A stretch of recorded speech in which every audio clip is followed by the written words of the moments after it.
अस्सलाम वालेकुम एवरीवन। आज जो हम स्टार्ट करने जा रहे हैं वो है लेटर। लेटर क्या है? आपको पता है हम मुख्तलिफ़ पर्पस में लेटर लिखते हैं। कभी कभार कोई लेटर, उर्दू में तो हम इसको ख़त कहते हैं ऑब्वियसली, और हम इसको मुख्तलिफ़ मकासद के लिए इस्तेमाल करते हैं। स्पेसिफ़िकली जब हम अपना मैसेज किसी को कन्वे करना चाहते हैं, तो अब मैसेज कन्वे करने के लिए हम आजकल तो मैसेज इस्तेमाल करते हैं, ईमेल इस्तेमाल करते हैं, व्हाट्सएप है। आजकल तो हमारे पास वीडियो कॉल, ऑडियो कॉल, ये सब चीज़ें हैं।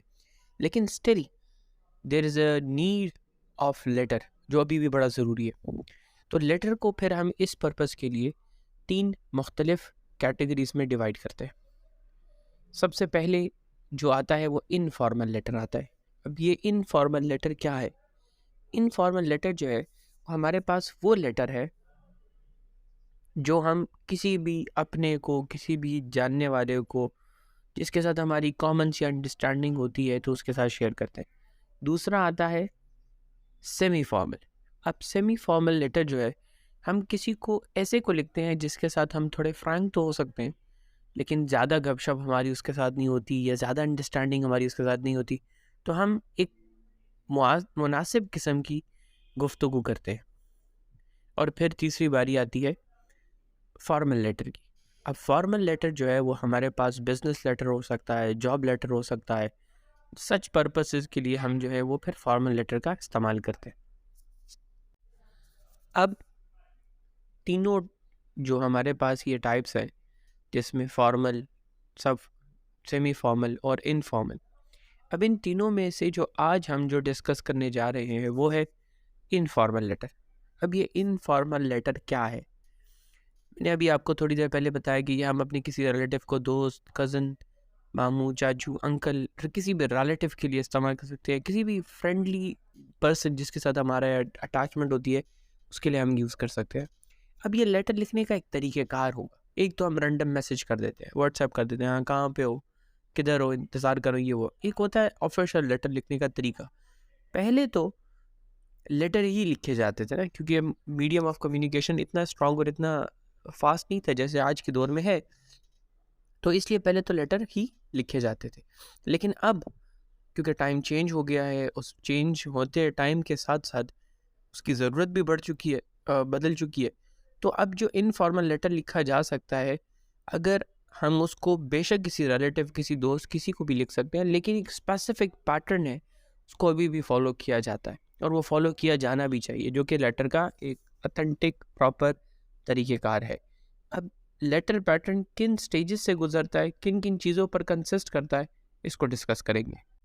ओके, लेटर लिखने के लिए आपको किन चीज़ों की ज़रूरत पड़ सकती है? सबसे पहले तो ये आपने डिसाइड करना है कि आपने कौन से फॉर्मेट को फॉलो करना है। ठीक है, राइट फॉर्मेट जो है वो आपका सबसे ज़्यादा ज़रूरी है। इसके बाद सेकंड इम्पॉर्टेंट चीज़ है, आपको डिसाइड करना है कि आपने ब्लॉक फॉर्म में लिखना है या इंडेंटेड फॉर्म में लिखना है। ये भी आपने डिसाइड करना है। इसके बाद अब जब ये आपने डिसाइड कर लिया, तो फिर आपने लिखना शुरू करना है। अब एक लेटर जो है वो राइटिंग मेथड इन चीज़ों पर कंसिस्ट करता है, जैसे कि एड्रेस हो गया, ठीक है, और फिर एड्रेस के बाद सैल्यूटेशन हो गया, सैल्यूटेशन के बाद जो है बॉडी ऑफ द लेटर होता है, और फिर उसके बाद आप कॉम्प्लीमेंट्री क्लोज करते हैं, मतलब जो आप रिस्पेक्ट से ये जो भी आप उनको कहना चाहते हैं। एंड फाइनली जो है, अगर कोई एक्स्ट्रा एडिशनल इन्फॉर्मेशन आप देना चाहें तो वो आप दे सकते हैं। ये देखिए, ये एक लेटर है। अब इस लेटर में कहता है, write a letter to your